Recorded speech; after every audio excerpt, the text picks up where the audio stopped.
And apologies for the delay. Susan Asadi, and I'm the Executive Director of Global Chamber New York. We're thrilled to host this event focused on fraud, the silent assassin. And for anyone on this call that may not know about the Global Chamber, we are a globally connected community of CEOs, executives, and leaders in 607 metro regions and 200 countries, founded by Doug Brunke, who's the one that sort of saved us at the top of the call. Every day, we're connecting member businesses to new growth opportunities. We're the only chamber of commerce operating in hundreds of locations that proactively helps members to export, import, and invest through hundreds of events and target warm introductions. So the format of today's Globinar, now that I finally have the slides up, will be each of the speakers will present, and then we will take a few questions from you. So please start thinking of any questions you have during their talk and post them in the chat. First up, Stephen Nikokiris, who's the Managing Director and Shareholder of CBiz Advisors. He has over 30 years of experience providing hands-on practical business advisory, consulting, auditing, and accounting services to middle market, privately held, and family-owned companies. Widely regarded as a trusted advisor within the global middle market business ecosystem, Stephen has built his career on a collaborative mindset and an unwavering commitment to transparency. He's a champion of professional excellence, and he serves as an advisory board member of the Global Chamber New York City and the Metro Professional Group, and is a longstanding member of Vistage Worldwide, as well as serving as an industry partner member of the New York Staffing Association. He brings an expertise as a lecturer at various professional organizations and financial institutions on topics related to financial statement analysis, fraud prevention, using benchmark statistics to monitor business results, and he brings a rare blend of technical expertise, authenticity, and compassion to everything that he does. Amy Lagarde, she is a Director of Treasury and Payment Solutions, Southwest Region Emerging Market for BMO. She leads and supports a team of treasury consultants and works closely with relationship managers and clients to execute effective treasury strategies. With over 20 years of experience, Amy helps organizations implement efficient processing solutions that streamline payments and collections, optimize liquidity, and reduce risk exposure.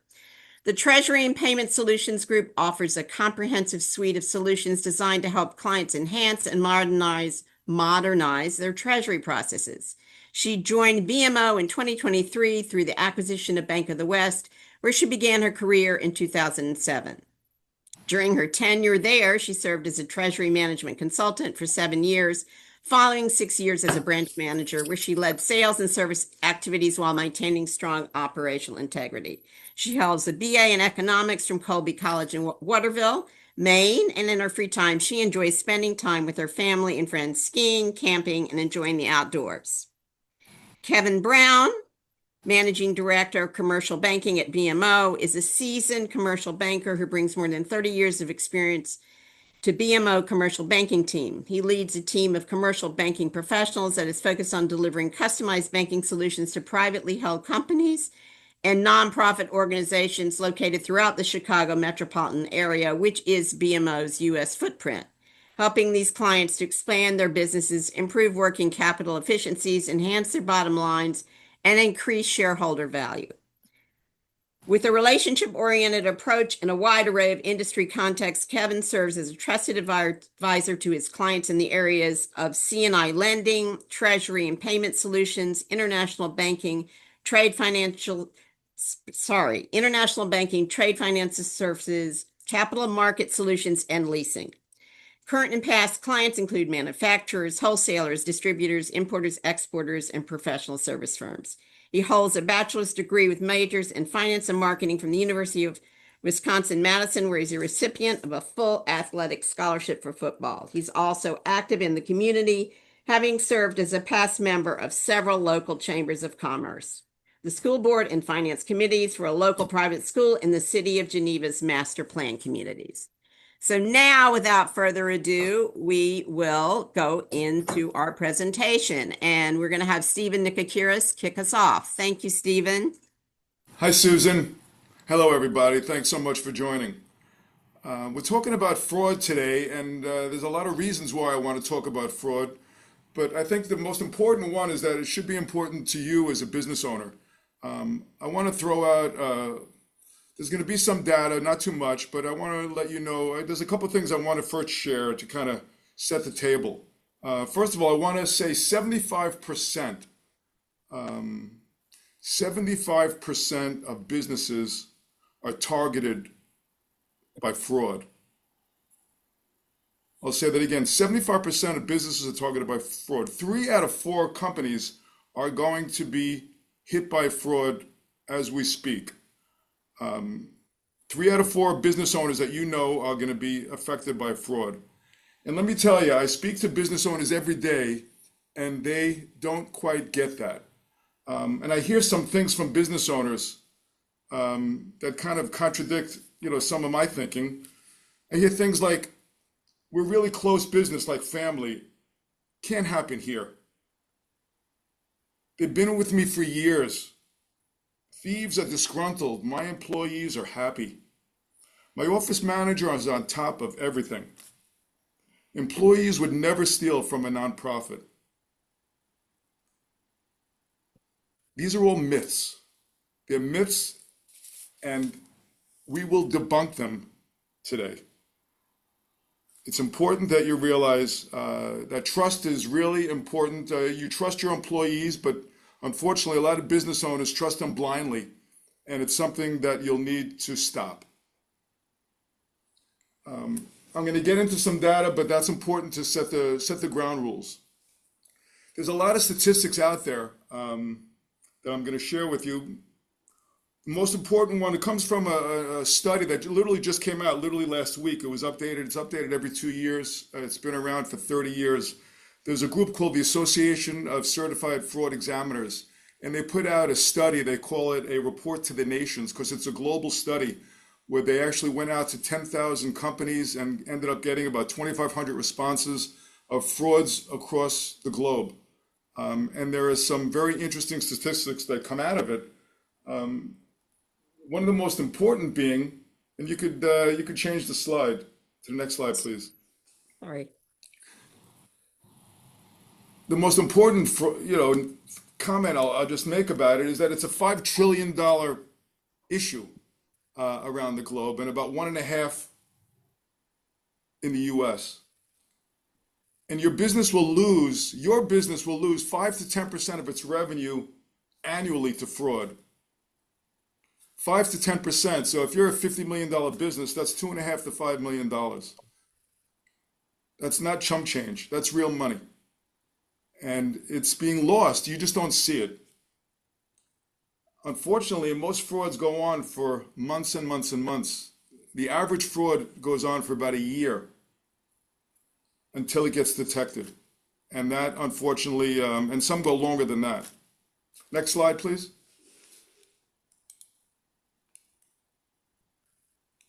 And I know Doug mentioned small business. We're not talking about small business here. We're talking about mid-market businesses and every business. Every business gets hit by fraud. And again, like I'm saying, 75%, 3 out of 4 businesses are getting hit by fraud. Big companies you read about every day, publicly traded companies, but small and mid-sized companies and companies that are doing 50 million, 80 million, 100 million, 200 million, 5 million, 3 out of 4 of them are getting hit by fraud. And the statistics are showing that on average, the median loss is a little over 140,000, but the median loss, the average loss is much bigger. It's more like 1.2 million, depending on the size of the business. If your business was $50 million or less, the average loss is about 1.6 to 1.7 million. If your business is 500 million or less, the loss is only a little bit different. Only a little bit different. It's actually, very, very interesting, that the losses are much greater on middle market companies. The impact is much greater, and there are reasons for that, which we're going to get into. So again, I'm trying to paint a picture. I want to get your attention, so hopefully we'll jump on. And Kevin, why don't I hand it off to you? Great. Thanks, Stephen. And good afternoon, everyone, or good morning, whatever the case may be, depending on where you're dialing in from. Just to kind of follow up on Stephen's comments, the slide that you see in front of you, believe it or not, these are actually photos of fraudsters, actual photos of fraudsters. as you might expect, and as you can see on the screen, right, they come from all walks of life. So they can be young or old, they can be male or female, they can come from any ethnic background or ethnicity. They can be, as kind of Stephen was alluding to, sometimes they can be internal within your company or organization. Oftentimes, they can also obviously be external and outside your organization. And then geographically, right? Some of the fraudsters come at our companies and organizations from within the U.S. borders, and sometimes they're coming at us from outside of the U.S. borders. So again, just to kind of paint that picture, what do fraudsters look like? I think the message here is fraudsters can look like anyone, and they can come from anywhere. Is kind of the unfortunate truth. So, kind of with that, to kind of further frame up the topic for today, Susan, if you want to go to the next slide.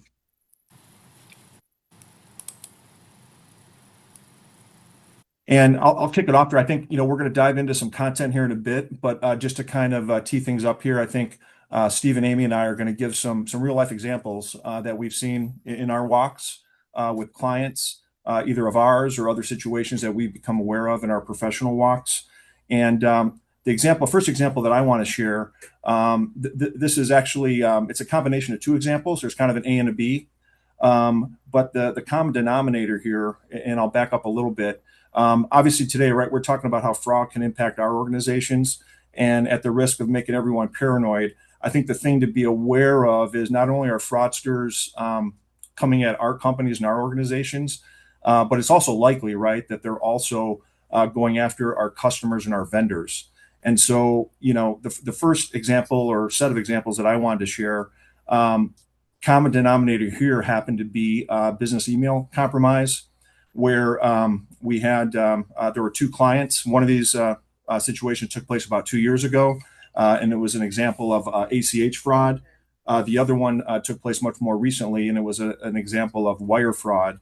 But in both of these cases, vendors of our bank clients had their email systems compromised, and our clients received email instructions purportedly from the vendors, but in actuality, they were coming from fraudsters, indicating that they had changed banks or their bank information had changed.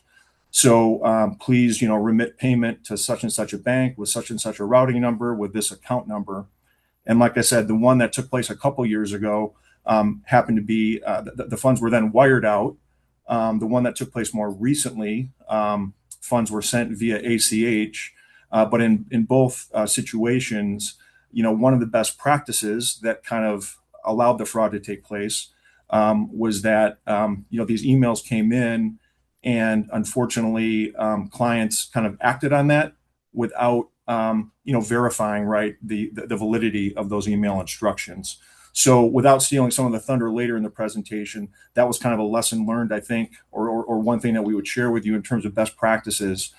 Email compromise is certainly one form of fraud that's out there. And like I said, it's not always our own companies and our own organizations that get impacted. Sometimes it can be our vendors or customers. And so it's a little bit of a one-off, but ultimately can have an impact on our own companies and organizations. So that was the example that I wanted to share. I'm going to kick it over, I think, to Amy, who has another example that she wanted to share. Thanks, Kevin. Hi, everyone. Thanks for sharing that ACH fraud.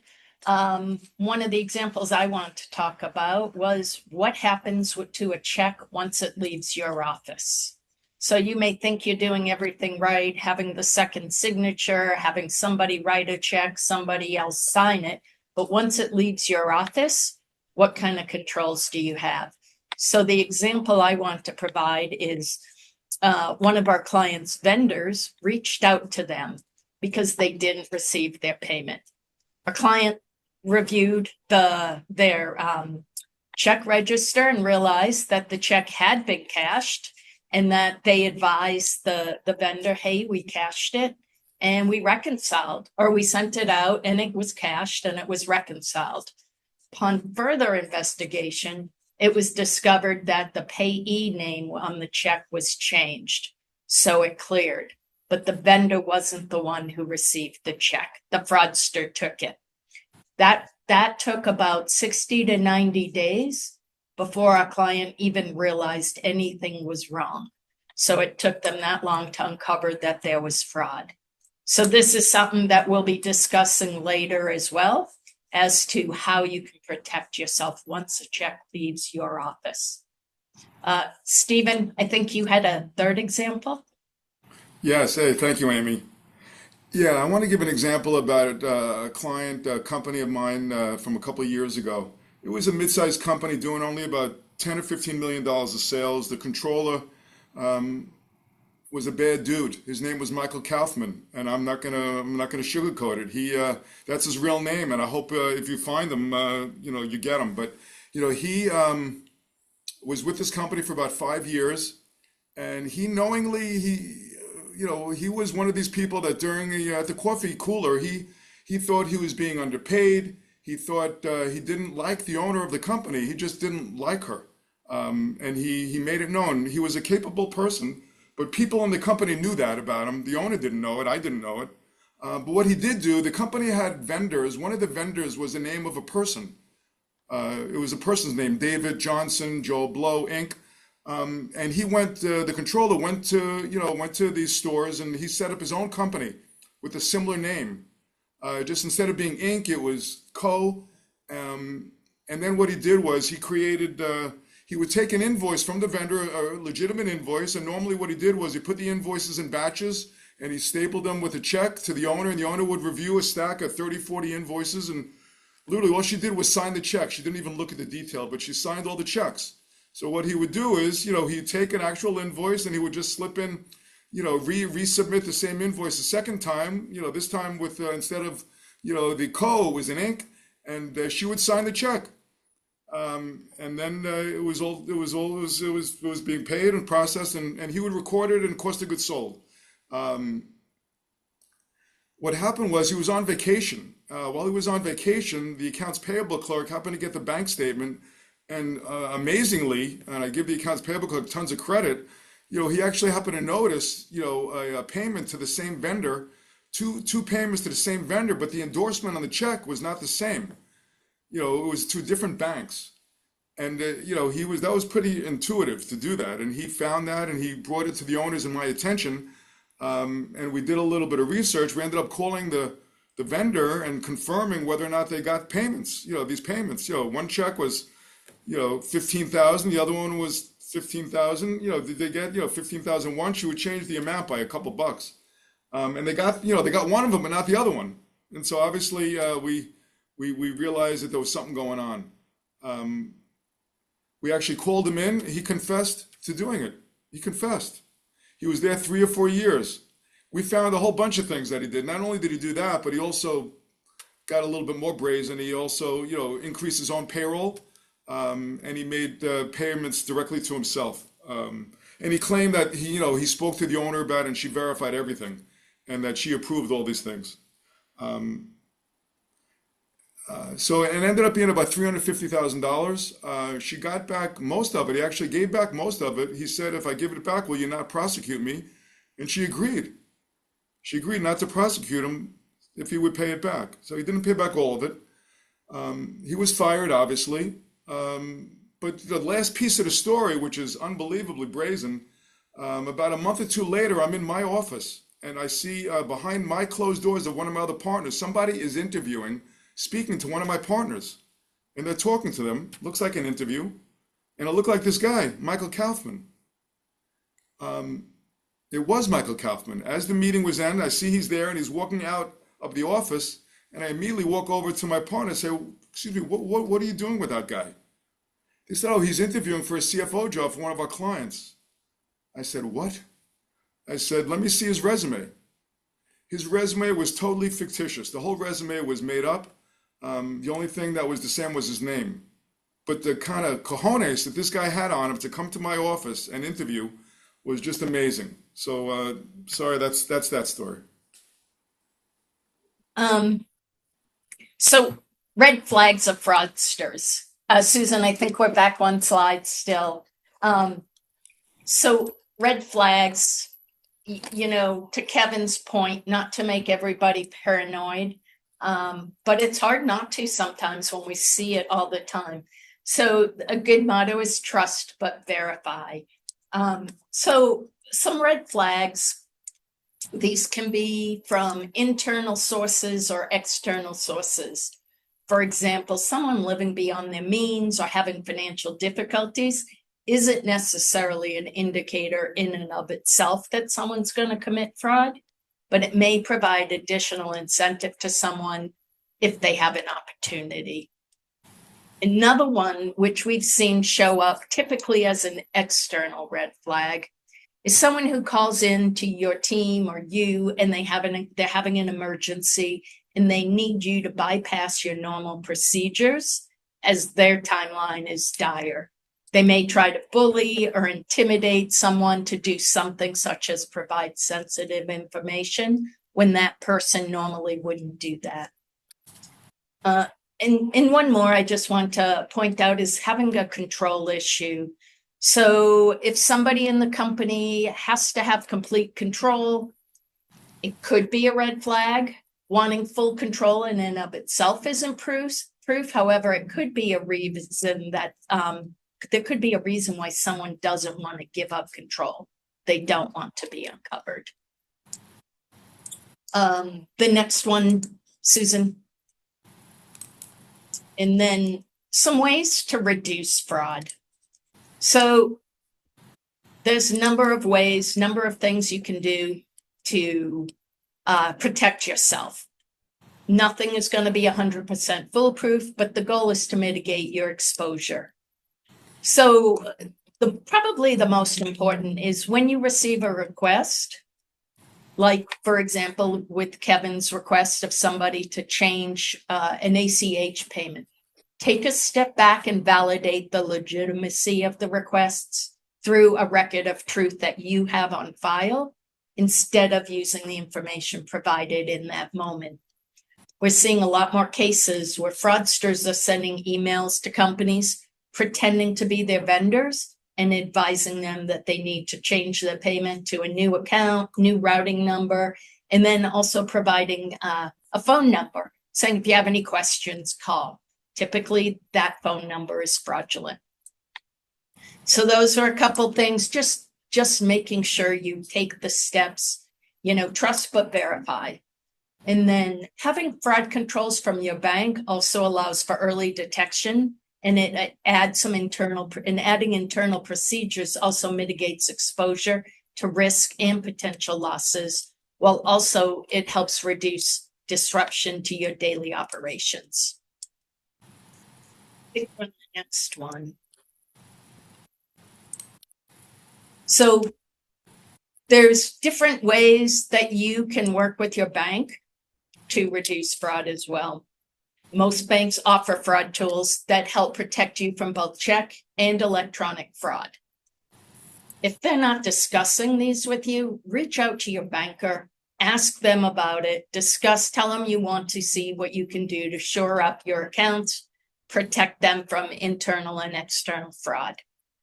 So these tools are called Positive Pay Service, which protect against unauthorized checks from posting to your account, as well as ACH fraud tools, which protect against unauthorized debits from posting. There's other ways you can practice to protect your accounts that will help automate, improve efficiencies, reduce exposure to fraud. And Kevin's going to share a few of these, which will help improve the efficiencies while mitigating risk.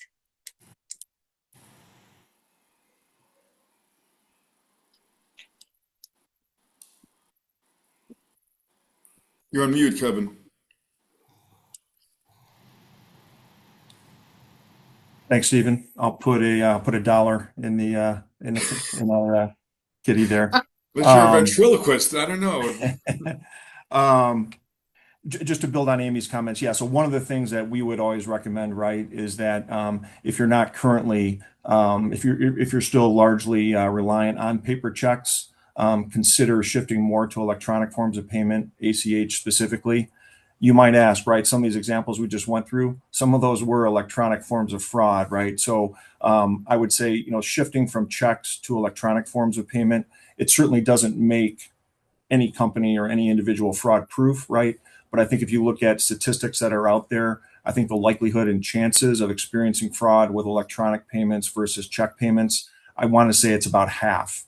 So again, it doesn't make anyone kind of bulletproof relative to experiencing fraud, but it's going to be just another step you can make to kind of reduce or minimize your chances of experiencing fraud. So that would be one thing that we'd like to highlight here. The second thing would be on the right side of the screen here. You can see fraud prevention, education, and training. I think this is key. I think in my personal opinion, out of this presentation, if there's any takeaways when we get to the end of today's session, I think education, training, awareness. I think those are some key themes here, and I think my experience, and I would say probably I don't want to speak for Amy and Stephen, but I think most of us that are in the business in some facet or another, whether it be banking or accounting, law, or what have you, education is key. And when we say education, it's not just the business owner. Certainly that's important. It's not just the CFO, and certainly that's important, but it's really employees at all levels of the organization, and specifically any employee that really has any access or any day-to-day responsibility for the company or organization's banking. It's really important that that education take place, whether it's let's just say the onboarding of new employees, whether it's considering maybe if you're not doing it already, some form of annual fraud prevention training. Those would be just some suggestions we would mention. And the other I think key thing to convey here is just know that as have been touched on in some of the examples we've already shared, no bank is ever going to contact one of their clients and ask for a user ID or a password or a PIN number. No bank is going to call and ask to take control of your screen or to have you click on a link. So those are some basic things that, again, fraudsters have become pretty sophisticated. They have ways of utilizing social engineering to kind of weave their way into maybe certain employees that you might have that might be maybe not as educated or up to speed on the different types of fraud and or how the fraud can occur. And they tend to find ways into those employees and find their way into employees that may accommodate unknowingly sharing a screen or clicking on a link or what have you. So again, education and training is key. And again, not just the owner, not just C-level executives, but really throughout the organization at all levels. Susan, if you want to go to the next slide. So this next slide, this is maybe just kind of setting the table relative to terminology. We've already kind of touched on some of these things, right? But you hear about cyber crime, and then obviously this whole session we're talking about fraud. The two terms, they're obviously closely related, but they are slightly different. And so we thought it might be helpful just to kind of differentiate, compare, contrast the two terms. But basically, cybercrime itself, that's going to be anything that a fraudster does to kind of weave their way into the organization or the personal information of the company, whether that be navigating their way into an employee who shares a screen or what have you, and potentially gains access, let's just say, to a company's online banking portal, or gets an employee to maybe, again, share like a password or user ID. So the cyber crime itself is kind of the first step in the process. That's everything related to them obtaining the information. And then the next step, unfortunately, is carrying out that fraud, right? The act of the fraud occurrence itself. And just to kind of put that in context, to give another example, another situation that unfortunately does happen from time to time, you may have heard the term account takeover, where sometimes these fraudsters will use various forms of social engineering schemes. And again, they will weave their way, navigate their way in with, say, a phone call to a company, let's say, and they may claim to be from whoever your bank is. They may claim to be from that bank, and they're calling from the tech department, or they're calling from the wire department, or they're calling from you name it, right? It could be the fraud investigations they could purport to be from, right? And they're basically saying, hey, we're viewing something here with your accounts, and we need you to share a screen, or we need you to click on this link. So, in that example, right, the cyber crime is that fictitious, kind of story, right? And everything they use to kind of weave their way into the company. And then, the fraud itself would be, let's just say that they gain access to the company's online banking portal and then have access to initiate wires or ACHs. That would be the fraud event itself. So again, just kind of differentiating, but also showing how cybercrime and fraud are obviously interrelated. Susan, you can go to the next slide. The tech support scams, I already kind of touched on this, so I'll just kind of cover it briefly here. But again, I think I would say a form of fraud that's become probably fairly, unfortunately commonplace, I would say, throughout the banking industry these days are various forms of what we're calling tech support scams. And as I kind of just alluded to, this would be a fraudster, either via email or in many cases via phone, calling, speaking to somebody at the company and claiming to be from, say, your bank's tech support team, fraud investigations, wire department, help desk, et cetera. And the fraudsters unfortunately have become so sophisticated. Let's say it's a phone call, assuming your company has caller ID, right, which most phone systems do these days. The fraudsters even have ways of replicating or duplicating the caller ID to make it appear as if the call is coming from the financial institution. So that's the really scary part about this. So I think the takeaway here is, again, just knowing, if you weren't already, that these types of scams are out there, and making sure that business owner, executives, and really employees at all levels of the organization are aware of them. And in terms of best practice, I think Amy touched on it earlier. One thing that we would always recommend, if you or anyone in your organization should receive, say, email instructions about changing payment instructions, establish a callback process, right? You want to call back if it's a vendor. You want to call back that vendor at a trusted number to a trusted contact and verify that account information change is really valid. The other thing we would that I think that we would all suggest, and I think Stephen touched on this earlier, but in terms of internal controls, right? Consider having, we would always highly recommend having dual controls if it comes to ACH or wire payments. Maybe have one employee that can initiate and another one that can approve. That can prevent perhaps any internal fraud from taking place. But the other thing that can help is, like the examples that we're talking about here, it's another set of eyes that's looking at the transaction, right? Like maybe someone who got that call from the fraudster based on that fraudulent information, they may initiate a payment, but if that payment has to be approved by another individual, that's another set of eyes at the company and the organization that can validate whether it's true or not.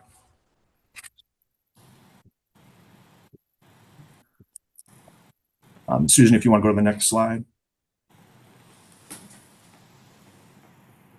And again, just to kind of finish up on this topic, a lot of times when these emails, or again, oftentimes recently, they've been phone calls coming in from fraudsters. A lot of times, I think what we found and learned is that they're going to create some form of urgency, right? Like if they claim to be from, maybe it's your bank's fraud investigations team or wire department, they may say, hey, we're looking at your accounts right now. There appears to be some suspicious activity. Could you share your screen with us? If we send you a link, could you click on the link so we can help stop these payments from going out? So sometimes that can be kind of the backstory, or that can be the fraudulent scenario they try to prevent, or that they present rather. So again, those would be all warning signs. If you or any of your employees are getting unsolicited phone calls and there's some urgency where something has to be addressed right away, or any threats, or again, requests, obvious things, requests for user IDs, passwords, PINs, et cetera, just know that your bank or financial institution, if it's legitimate, is never going to call asking for that information. So. Thanks, Kevin. Yep. So how to protect ourselves? It would be really nice if we could turn off the calls that were all fraudulent, if we knew how to do that, and we wouldn't have to worry about this, but we can't.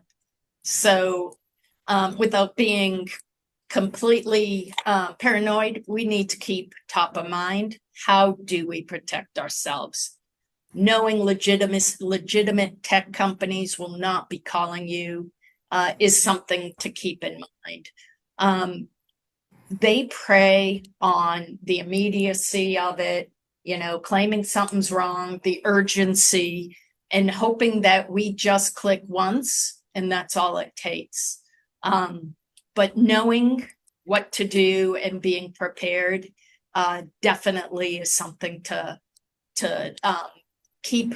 And, if you need to keep a list of what to do, that helps. For instance, never share sensitive information. Your bank or a legitimate source will never ask. I know that sounds easy, but I can't stress enough at the time when somebody calls and says, hey, your account looks funny, let's take a look at it. Don't fall for that. And if it is legitimate, call back at a trusted number. Another one is accessing company information that you typically access through a bookmark and not search engines. Search engines, I don't know why I'm having troubles with that word, but they may appear to be legitimate, but they could be fraudulent. They may just have something change. So always hover over a website or an email to make sure it's legitimate, and never just go and take one that maybe was emailed to you. And then another one is when you're out and about, only make sure you're logging onto your financial accounts while doing nothing else. Don't do it when you're doing any type of screen sharing or remote access. You don't know who else could be out there. And I think next, Susan. Amy, if I could add just one thing to the comments that Amy just made. I think another thing that statistics show, and that I think we've seen, at least in our industry, is that certainly fraud can occur, any day of the week, any week of the month, any month of the year, right? So it can happen anytime. That being said, there tend to be maybe certain times of the year where we maybe see spikes in at least attempted fraud with our client base. One of those times I think happens to be near the end of the calendar year, right around the holiday time, for a couple of reasons, right? Companies, organizations, maybe paying out bonuses or what have you. So there's tends to be a lot of flow of information, financial information happening.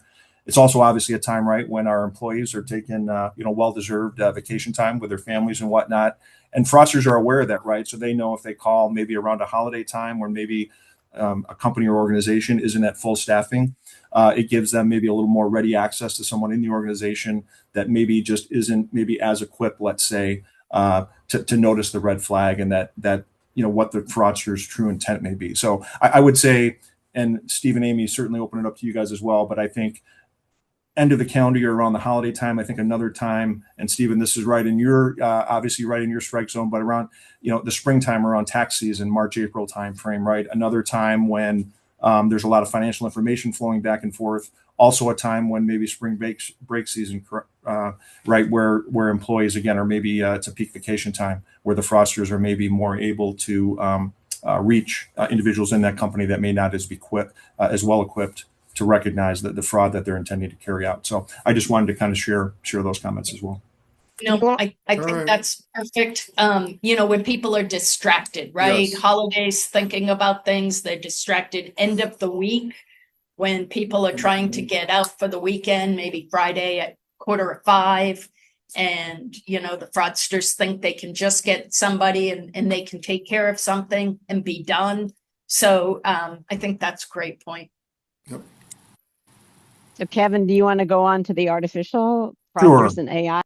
Sure. And I'll profess, on this slide, I'm by no means an AI expert, so I'll just share that with everyone up front. That being said, I think we all see the prevalence, the increasing prevalence, right, that AI in all of our lives, both business-wise, personal-wise, et cetera. So rest assured, right, that the same AI that we're maybe using for very productive and positive things in our businesses and our personal life, it's also being used by fraudsters, right, to perpetuate the different types of fraud that we've talked about today. So, I won't go through each one of these obviously individually, but just know, as I mentioned earlier, for instance, some of the fraud that I think has been going through the banking industry recently, like I said, where it's phone calls coming in from fraudsters that are purporting to be, from the company or the organization's bank.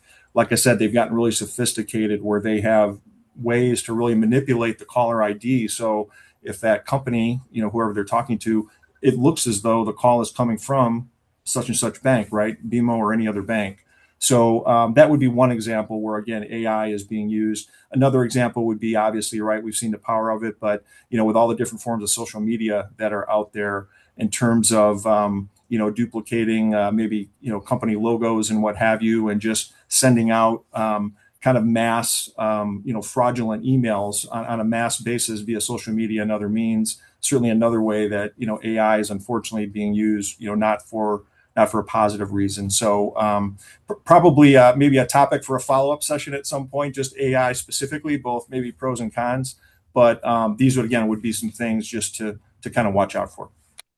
Yeah, I would just like to say, we've seen so many more. I mean, the fraudsters are smart people. They're really smart people, and unfortunately, they choose to do bad things with their intelligence. And we've had situations where it's gone well beyond that, Kevin, where they could manipulate the voice. They could even manipulate the person. We've had people, had a totally fraudulent Zoom call, and they've saw people, and these people's images were taken from other events, and they're able to create an avatar, and they could say whatever they want to say. I mean, you see that on comedies and things and all over. So it's unbelievable. The fraudsters are using AI, and they're always 2 or 3 steps ahead. So as us being on the other side, we need to try to catch up. And a lot of us, I know in my organization, your organization, we make huge investments in AI, and we're using it to help us do our work better and also help our clients. So it'll be interesting to see how this evolves over the next years. It's going to be a lot. Okay, Stephen, I think we should go to the top Yes, yeah. I just want to 10. try to kind of this topic, could take well more than we're giving it, and there's never enough time to speak about fraud. But we want to, I think, we've already given you, Amy and Kevin have given a ton of takeaways already, based on some of the best practices. A lot of this stuff, it's not like it costs thousands and thousands of dollars to put some controls in place. And we wanted to put together kind of a top 10 list of things that people could do. I'll say low cost and no cost, really practical things that most business owners should be doing, at least thinking about doing, to help safeguard their business a little better than it is today. The number one thing by far, and I say that again, by far, the number one way that frauds get detected is that number one item: a fraud hotline, a tip box, an app, a website. That is 40% of frauds get detected by that, or a whistleblower concept. By far, that is by far the biggest and most successful way. And that goes along with what Kevin said about education. If you don't educate your employees, they won't know to blow the whistle. So there's a kind of a common theme there, that's very, very important. The second item is really just it's a culture, it's a tone at the top for you business owners. What do you how do you present yourself to your employees, to your vendors, with high integrity from everything, or not? I mean, and also just being aware of fraud. I mean, how many of us go to webinars and have to go to training for DEI and other things, but how many of you go to fraud training? Why aren't companies spending an hour or 2 a year giving their employees fraud training? It's out there. Classic segregation of duties. I mean, Kevin mentioned it. Most mid-sized companies are not like IBM and Exxon. They don't have 3 reviewers on every area. I mean, Amy said it and Kevin said it. You gotta verify, trust and verify. If you have the same person writing checks, doing, cashing the checks, writing the journal entries, doing the bank rec, I mean, that's the perfect opportunity. It's you're begging them, to do something bad in your company. And take a look, go back to your companies after this and find out how many have the ability to do that. Another item, non-cash related, just safeguarding. If you're in the manufacturing and distribution business, you have inventory, and how could that go out the back door? I mean, I've seen a lot of our clients where, they've had their warehouse, people steal stuff from the warehouse through garbage bags and things like that. One of the things our clients did is they put a security system in. One of them actually had the security system put in, but it was purposely put in during the day, and they actually wasn't even on. It wasn't even set up to operate, but it was installed, but it didn't even operate it. Another one has got garbage bags. They used to put all their garbage in dark brown bags, and they found out people were putting inventory in those bags, so they created clear bags. So all the garbage is put in clear bags so that when they throw it out at the end of the day, you could see what's in there. Just kind of basic stuff that doesn't cost a lot of money. Mention my situation, vacation. That's how it got caught. How many of your employees don't take vacation? That's a red flag. That was on that list of things to be careful of. If they're not taking vacation, that's a red flag. And usually your most trusted employees, they could be with you the longest, they are the ones, unfortunately, that you got to be the most careful of because you trust them the most. And again, do you trust them blindly? I think the answer may be yes. You got to rethink that. Really rethink that. Insurance coverage. I can't tell you how many of our clients, everyone has insurance. Do you have fraud insurance? Do you have cyber insurance? Do you have enough fraud insurance and cyber insurance? Like I said, the average fraud runs 10% of revenue. If you're a $50 million company, that's $2.5 to $5 million. A lot of riders, if you look in your general insurance policies, you have a general corporate, you have a general fraud coverage, maybe 50,000 or 30,000 or 100,000, not 5 million. Is 50,000 enough? No. Is 5 million too much? I don't know. I don't think so. It doesn't cost that much. The difference between getting 500,000 and 5 million, it doesn't cost thousands and thousands and thousands of dollars more. It may cost hundreds of dollars more. Something to really, really look at. Payroll. I mean, other than cash, payroll is an easy one, as you can imagine. I can't tell you how many examples I have of people doing bad things with payroll. By bogging, fidgeting up the records, giving a copy of the payroll. I had a client where the CEO or the bookkeeper made a copy of the payroll report, and that's what they showed to the business owner. And just luckily, the business owner and the person made a copy, they forgot to white out the year-to-date number. So this person made $50,000 a year, and they adjusted their payroll, so they were really paying themselves $150,000 a year, but the year-to-date number, it was at the end of the year, said 125,000, and the owner said, "Wait a minute, you only make 50,000. How could it show 125,000?" And they said, "Oh no, it was a mistake. I'm sorry, it was wrong. No, I'm sure it's wrong." And they went back and raised the red flag, and we checked, and God damn it, she was stealing. Very, very easy and easy to check. All you need to do is get the payroll records and get the original. Don't accept a copy of anything. Timely financial reporting, again, that's basic blocking and tackling. Do you have monthly financial reporting? Do you close the books every month? Do you have a budget that you're comparing to? If your budget says your overhead is running 100,000 a month, and you're due a monthly financial statement, it comes in at 250,000 for the month, that should be a red flag. Look, what's going on? Maybe it's something bad or maybe just timing, but it should be something you're aware of. And having talented financial people. I can't tell you how many people they're looking to hire, the financial department, and, they want to hire a $50,000 bookkeeper, a $75,000 controller, and, you get what you pay for. It's an investment. Most of my CEOs, the business is probably the biggest asset they have. The one single biggest asset in their net worth. And, if you have a $10 million company, it's worth $10 to $20 million. A fraud of 5 or 10% of revenue could put you out of business. It could close you down. And actually, the stat is 30% of bankruptcies in middle market companies is directly related to fraud. And 75% of those bankruptcies, not directly related, but fraud had an impact on the bankruptcy filing. So I would think, you got to be willing to invest. That's an investment. That's not a no cost, but that's a good cost. Kevin mentioned it, fraud awareness training. Really, that just came up actually in this study. It wasn't 5 years ago that was not listed in the study. The last 2 years that first came up, and so really, really important. And Kevin was right on educating your employees. And last, background checks. I can't tell you, this gentleman, Michael Kaufman, one of the things he said when we were interviewing him, he said, if you would have really properly checked my background, you would have found out my resume was not accurate. They didn't do thorough background checks, and they actually used a recruiter. The recruiter got sued because the recruiter did not do actual background checks, did not do criminal background checks.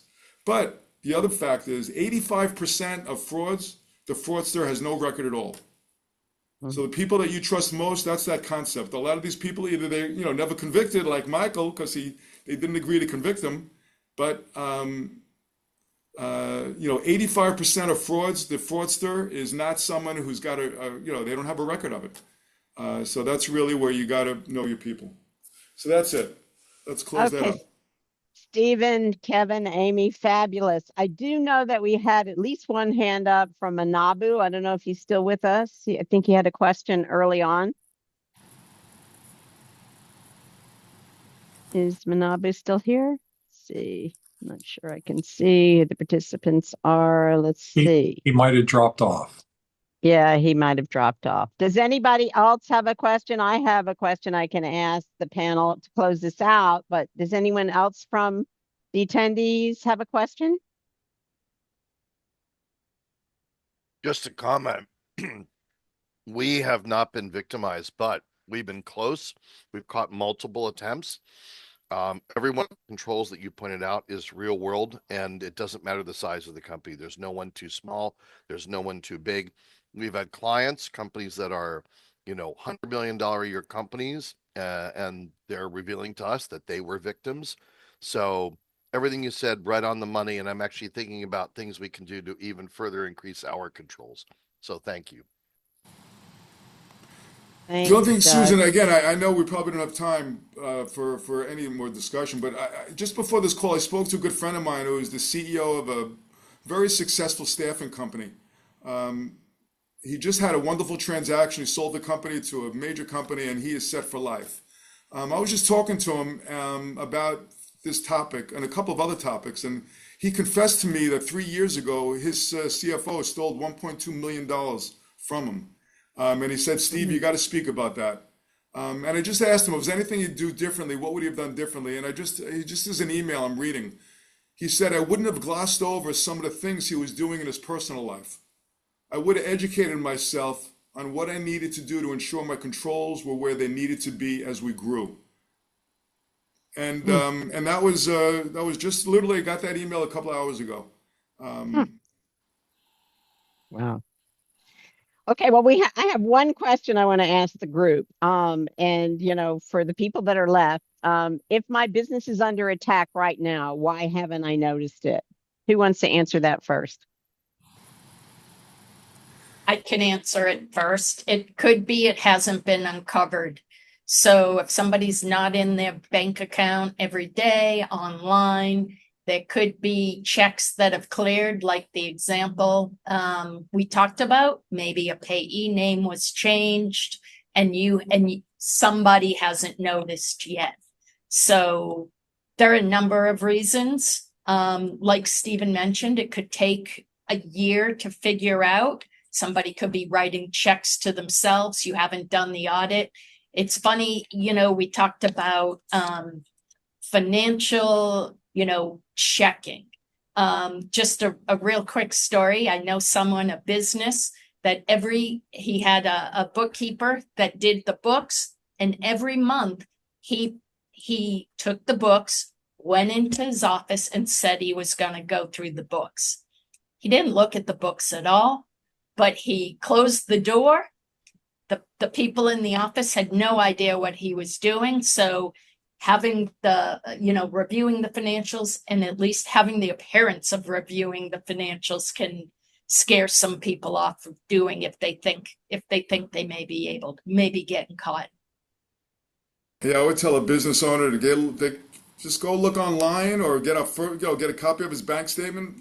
Just scan through it, look through, spot check a few items, and let people know you do that.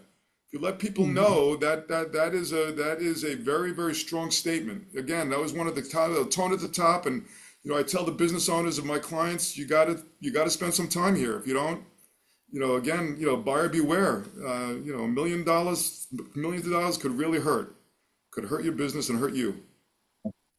Susan, the other thing I would offer, those examples I gave earlier in the presentation about the business, the email compromise, right, where fraudsters were posing as vendors, sending fictitious information, and then unfortunately companies reacted to that. The other reason it can take a while to uncover is like in that example, right, the email is received. If it's not verified, the funds go out. It may depend on the actual vendor, the legitimate actual vendor, right? What their account receivable follow-up procedures are. They may wait 30 days or 60 days or 90 days before they follow up on an unpaid invoice, right? From the company that experienced the fraud, they think, oh, I made this payment, that invoice has been paid.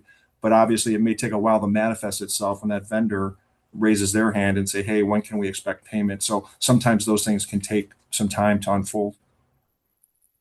Yeah, we Okay. just had a town hall, Susan, with our CEO of our company. We have 10,000 people in our company. He couldn't do it, but I can imagine a mid-sized company, if they have a town hall meeting, with 100 people or so, and the owner could just talk a little bit about how important, the business is, and he knows there's fraud out there, and just let people know about it and say if they see something, say something, right? We say it with the craziness in the world. Why don't we say it in our own company? If you see something, say something. It's Right. very, very basic stuff. And you never know. That's where that tip hotline comes in. All of a sudden, sometimes, you know what? John has been saying some things, or I don't know. John is riding around a Maserati. The guy makes $100,000 a year. How could he have a Maserati? It makes no sense. I tell you that John and his Maserati. Now, Steve, if I see you in a Maserati, Uh, I'll just right. assume it's because you're the most highly paid person in CBiz. That's a whole different thing. Parking right there on Third Avenue. Right. That's Okay. right. Okay. Well, so Doug, thank you for the question. I don't know if anyone else has a comment or question. Doug Brunke, are you still with us? I don't know if he has a comment.